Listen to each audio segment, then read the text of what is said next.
Bam! Mr. True. In this math video, we are going to be taking a look at representing vectors in an algebraic format, moving away from that geometric representation of vectors. This is going to allow us to start, well, finding vectors in component form, finding angles between vectors, using it to find angles between three-dimensional planes in space, all kinds of really cool stuff. But first, we have to learn how to represent a vector in component form, and that's what we're going to do in this video. We are going to have links in the description, so you can skip ahead to the examples if you need be, or would like to, excuse me. We're going to look at the three ways that you can represent a vector in component form, a linear combination of vectors I and j, the horizontal and vertical components. And really they're all that, but there's two sort of shortcut or shorthand methods for representing that linear combination. We're then going to be given an initial and terminal point of both a 2D and 3D space vector, and, well, show you the math of finding that vector in component form. We're going to draw a 3D vector in space so that you can see how you can, if need be, draw these on your notebook paper, your two-dimensional flat plane, which is your notebook paper, and give some depth to it so you can see whether those vectors are coming out towards you or moving away in space. We're then going to be given three 2D vectors and, do a little bit of midpoint calculation and find lengths of other vectors and see how they're related to each other. So here we have this vector v, which has an initial point of the origin, 0, 0, and vector b, which is 2 square root of 3, 2. Now, vector v, remember, a vector is defined by magnitude and direction. The initial point does not define a vector. But we will be seeing in our work that sometimes when we name a vector, it's like O something. Well, when you see like OB, which you're going to have here in a few moments in our notes, that's going to be basically a position vector for point B in space as relates to the origin, O. Now, if you have some other initial point of anything other than 0, 0, it might be like vector AB or vector BC or vector W. Those vectors really ultimately, once you get them in component form, can be placed anywhere in space, at least as far as drawing them. But it is important where that initial point and terminal point are as you break those points down into the component form of the vector. I'm kind of doing this because I'm thinking about where we're going. Horizontal and vertical components. Well, this vector I, that's not a random variable. That's defined, like pi is approximately 3.14, yada, yada, yada. So in every textbook I have seen, they define vector I as the horizontal unit vector. So I hope it's not any different than your textbook.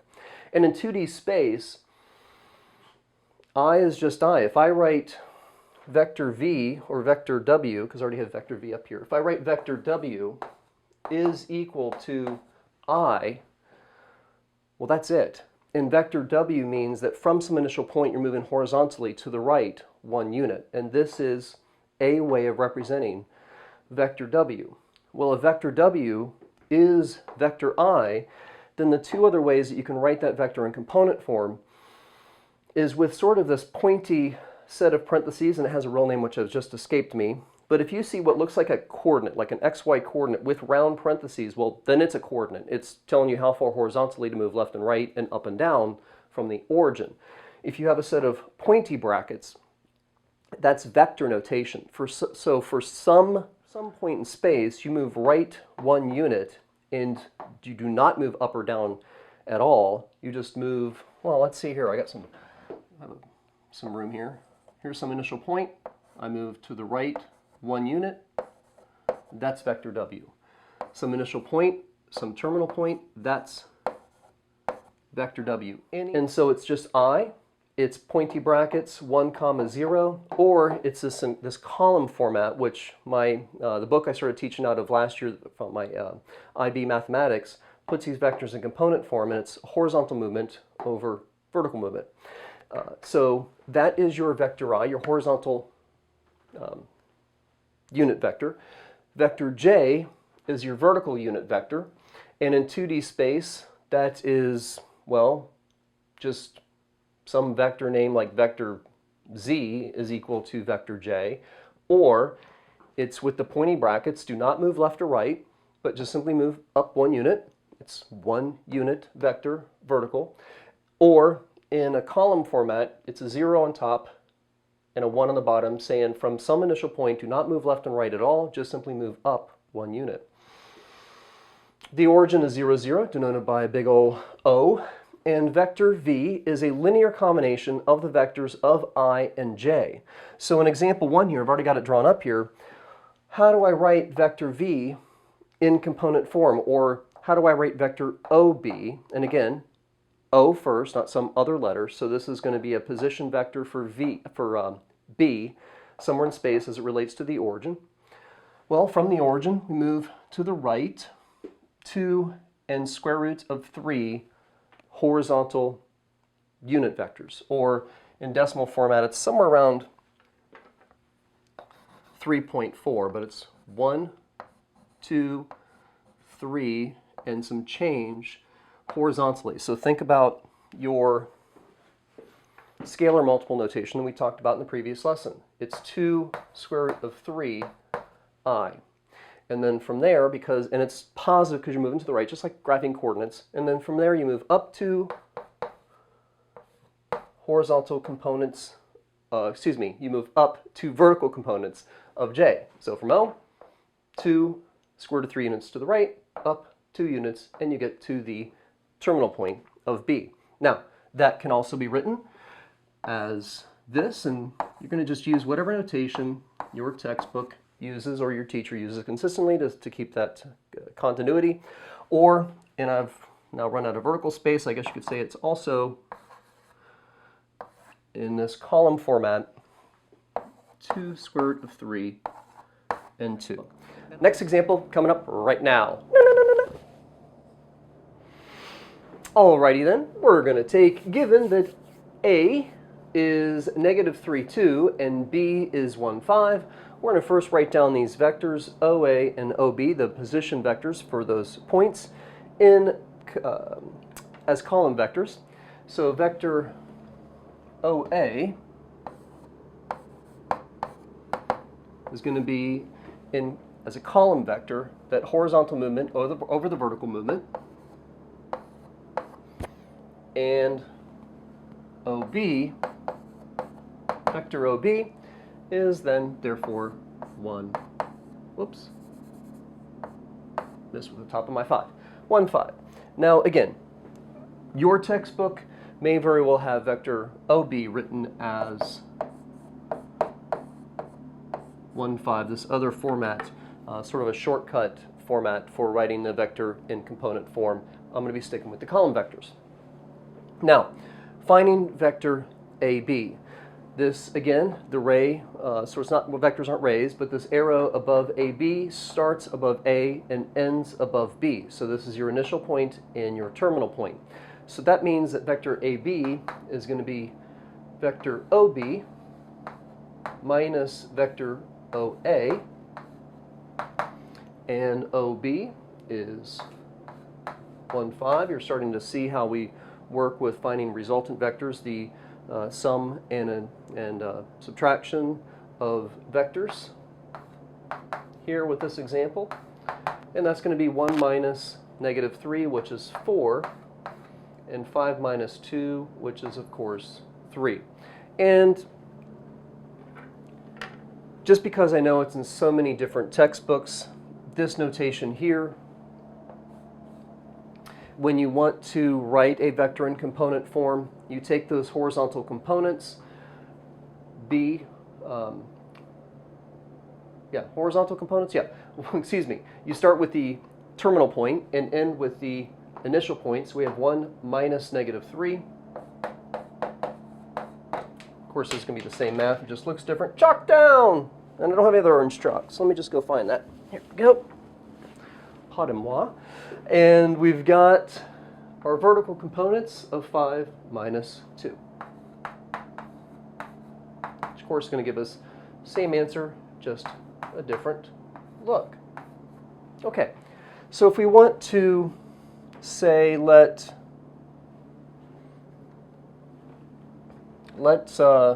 vector AB be this vector of 4, 3, well, if I want to draw vector AB with the same initial and terminal point, that's going to be at negative 3, 2. So I've marked every other line as a unit of 1, so that's a little bit bigger for the camera. Negative 3 up 2, this is point A, and we have a terminal point of 1, 5, and this is point B, our terminal point, and this is our vector. Not a line segment, a directed line segment. So initial point, terminal point. Now, I'm going to go ahead and say that let, maybe a different color here, blue, let vector V equal vector AB. I'm just going to use a different name to not get us confused with the fact that A is that initial point of negative 3, 2. But remember from our previous lessons, a vector is defined by direction and magnitude, not its initial point. So anywhere in the space that I draw now a vector who has a horizontal component of 4, maybe from here, move over 4, 1, 2, 3, 4, and up 3, 1, 2, 3, 4, 3. Those are all equivalent. When you draw a vector, at least in terms of representing a vector in space, it is not defined by the initial point. So over 4, 2, 3, 4, up 3. Our initial point is at a half unit. Oh, that was unintentional. So, while the initial point is at negative 3, 2, and the terminal point is at 1, 5, that vector AB in component form is 4, 3, but any vector with a horizontal component of 4 and a vertical component of positive 3 is going to be an equivalent or equal vector. And all of those can start, that initial point can be anywhere, at least in terms of representing it in space. Now, our next example, we're going to move into showing you the makeup of a three-dimensional coordinate system and graph a 3D vector. Vectors in 3D space. How are we supposed to draw that on a two-dimensional piece of paper, a flat plane? Okay, well, it's difficult. So what we're going to have to do as we draw these vectors in 3D space is, as you see me go through this example, I'm going to do some color coding and try and draw a rectangle with some depth to kind of let you see, is this vector coming out of the 2D space or kind of going behind it? And the orientation of our axis is a little bit funny if all you're used to doing is graphing in 2D space. The vertical axis, it's not the x-axis. It's called the z-axis or the z-axis. And if you have ever seen these 3D printers work or 3D routers work, that router head or the printer head moves along horizontally in two directions. Well, that is the x-axis and the y-axis. And the z-axis or the z-axis, as you might be saying over in Europe, is the vertical axis. So what we have here is our horizontal axis, which we're used to saying is our y-axis, but actually now we have two horizontal axes.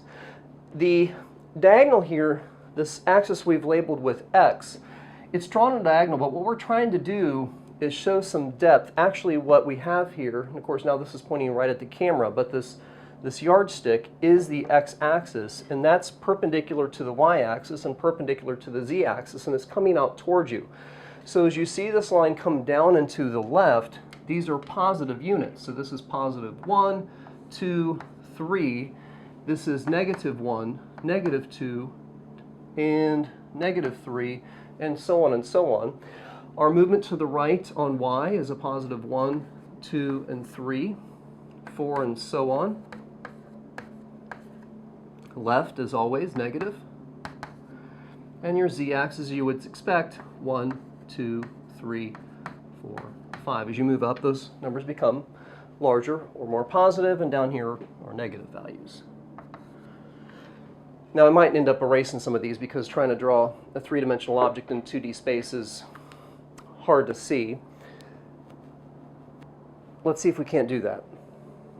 So you have a horizontal unit vector, or a vector going in the direction of the x-axis, a unit vector going in the direction of the y-axis, and a unit vector going in the direction of the z-axis, which in 3D space is your vertical axis.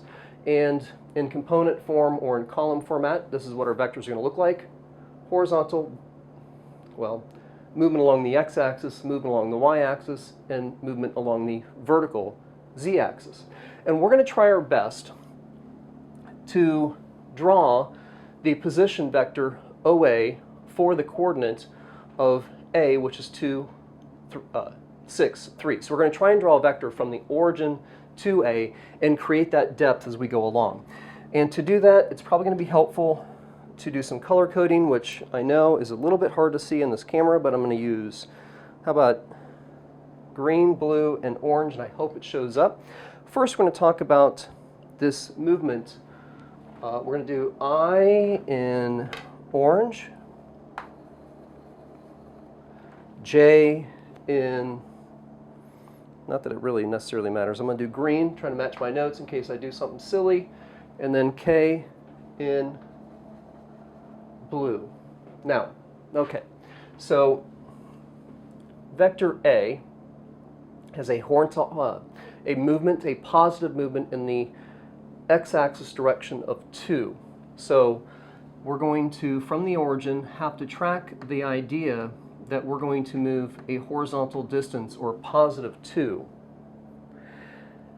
And J, our movement along the y-axis, is 6. So we're going to want to track a horizontal movement of 6. So in green here, 1, 2. I'm doing these dotted because I want just the vector to be the solid line. And our movement along the z-axis or z-axis is a positive 3. And we need to try and create a parallelogram out of, well, this is sort of like the back left corner because this is coming out towards us. And the best I can, I'm going to try and sketch this length at a 45 over here. And remember, I've made the units of the z-axis a little bit smaller to give you some depth that it's coming out at you. And then a horizontal movement of 6. Okay, and this is going to be the base of our parallelepiped, but this is the base, which is a parallelogram, I hope. I erased part of my graph paper so that we could more clearly see this when we're done. And I'm going to try and draw this parallelogram, which is the base, up here, starting here at the 3, and draw another base up here, which is the same parallelogram. So I'm going to again try and, actually what I'm going to do this time, because it's fairly easy to draw a vertical line, is to match as best I can that vertical distance of 3. Of course, I did have a ruler, but I'm going to just do that. So somewhere around there. So that's tracking this vertical motion up from the origin on every corner of this rectangular solid. You can get fancy and call it a parallelepiped. And remember that horizontal distance, the x, which is in, oh, I messed up my color coding, didn't I? I did my movement along the x-axis in blue, my horizontal movement in green, my vertical movement in orange. Hope that didn't confuse you. Sorry about that. So, movement along the x-axis, this downward to the left is blue, and my horizontal movement, oh, that's, I meant to do that. So this is our x, this is our y, and this is our z. If you're using software, you can do something like Desmos to draw these vectors and then rotate them around in space. It's pretty cool software. But if you're just drawing on your notebook paper, and not a tablet or a computer, this is how you do it. Okay, so we have this, we can see that this whole rectangular solid is kind of up and to the right. It's in front of the y-axis, to the right of the x-axis, and above the x-axis, indicating that all your z values are positive. And as you move through space and you look at this vector notation in component form, the movement is, and this is where the rectangular is really nice, starting from the origin, move in the direction of the positive, move in the positive direction along the x-axis 2. Now, if you don't see it in 3D space, it seems like your z value might be negative because it appears you're below the y-axis, but it's just because we're trying to, well, again, we're really moving out 2 units, but we're trying to create some depth in this two-dimensional field. So we're moving out 2 units, not really below the y-axis, not really looking at negative values of z. Then we're going to move to the right 6 units for this value of y, which is 6, that second component.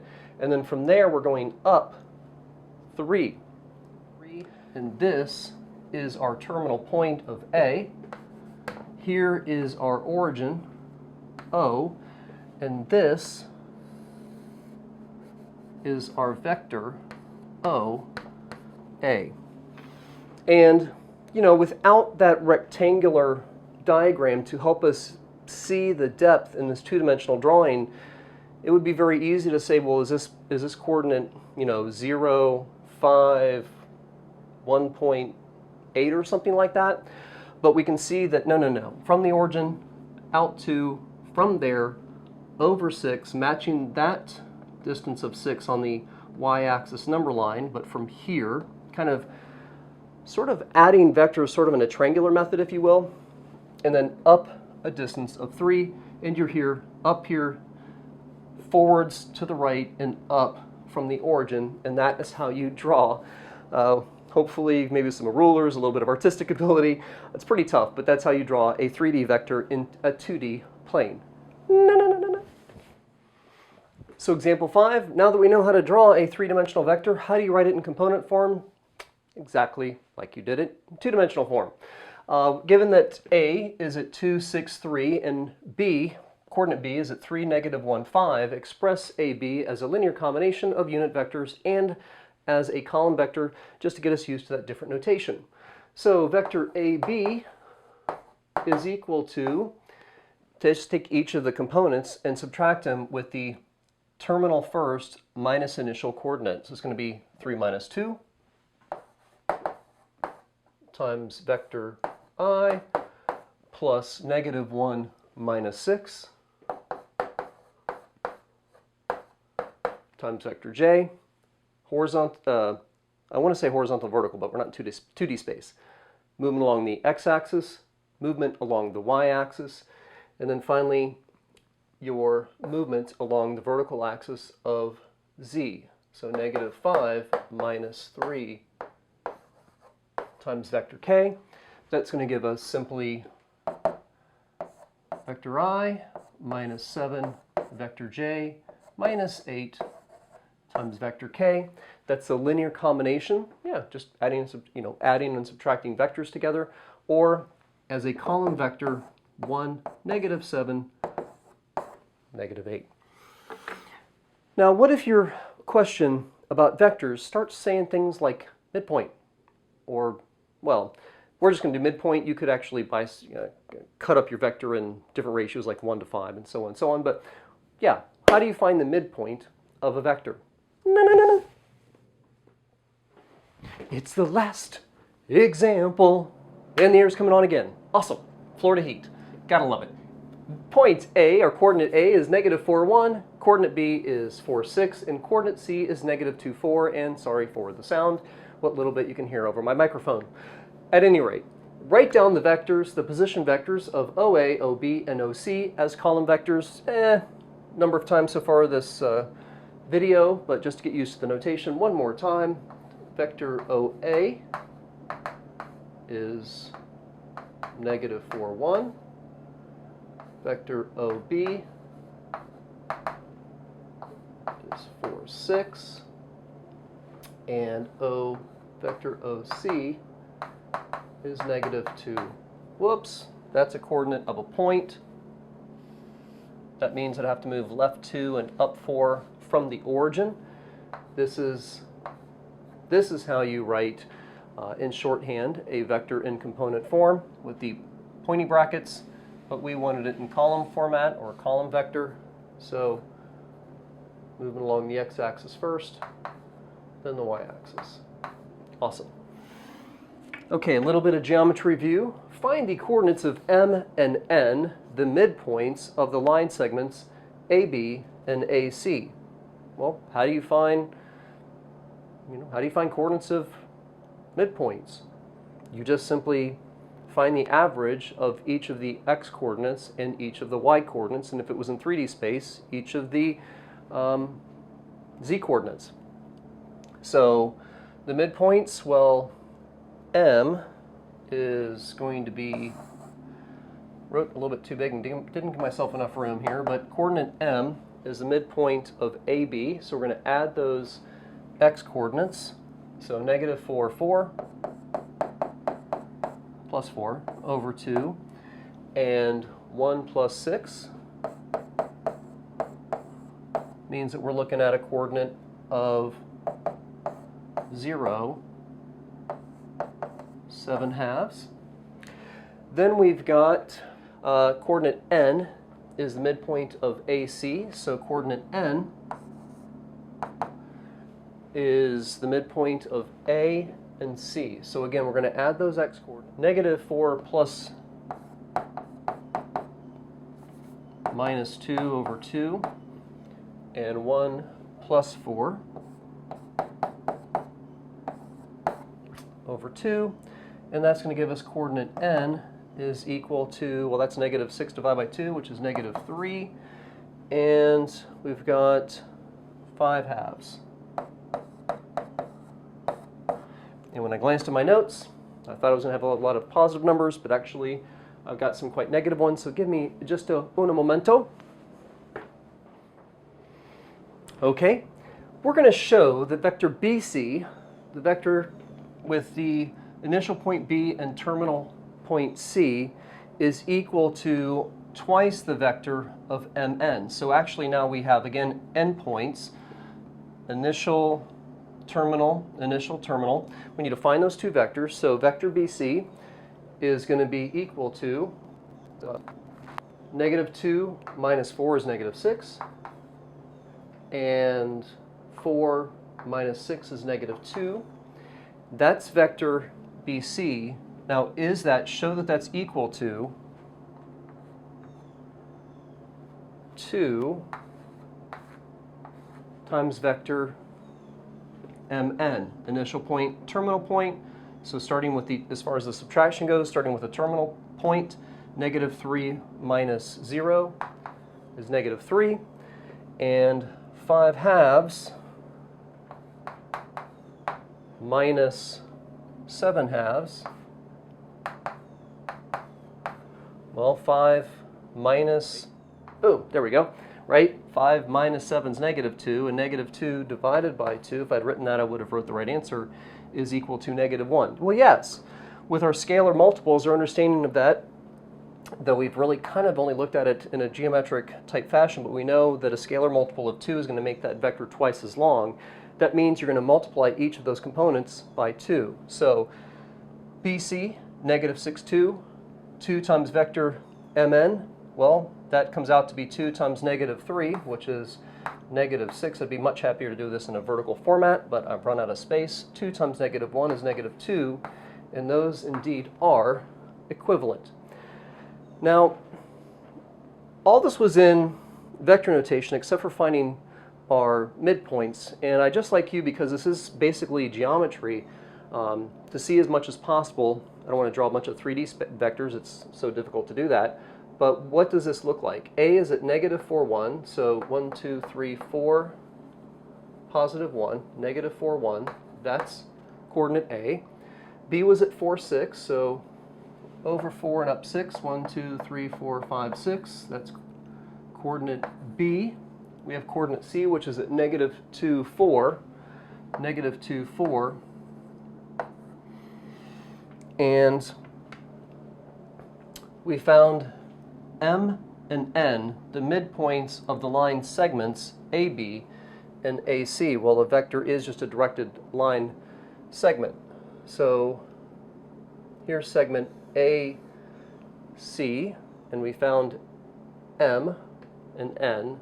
N was the midpoint of AC. M was the midpoint of AB, and let's see if it at least looks reasonable. M was 0 and basically 3.5, and my drawing's not too bad. That seems about equal. That's coordinate M. Now, part C said, show that vector BC, well, here's B and here's C, right? So vectors are directed line segments. So here's the line segment BC, but it's a vector BC, so our arrow is going in this direction, that vector BC is equal to 2 times vector MN. You can think of this as magnitude, but we haven't really talked about magnitude. It's just the idea that if you take vector MN and you apply a scalar multiple of 2 to that, instead of starting at M and going to N, it's going to be 2 of those vectors. So that means you're going to extend down to about here, right? 3 over and maybe 1 down, so 3 over and 1 down. While this is vector MN, this is right here, 2 of those vectors MN. And you can be asked a very similar question except using magnitude notation, but we haven't looked at the formula for basically finding the magnitude of a vector, though it isn't very difficult yet. We just haven't gotten to it at this point.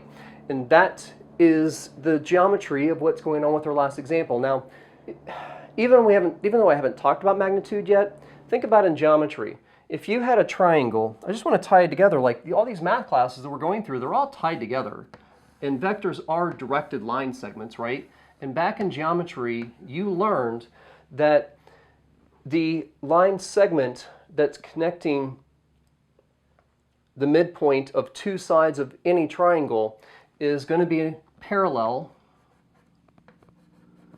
and it's going to be parallel to the third side. Well, for BC to be equal to 2 times vector MN, and vectors being defined by their direction and their magnitude, these have to be going in the same direction if BC is to equal 2 times vector MN. So in a triangle, if you have a segment that connects the midpoints of 2 sides of that triangle, that midpoint connector is going to be parallel to the third side, and it's going to be equal to half its length. And the fact you have to increase the length of MN by 2 to get it equal to BC means the length of MN is half of BC. So it all ties together.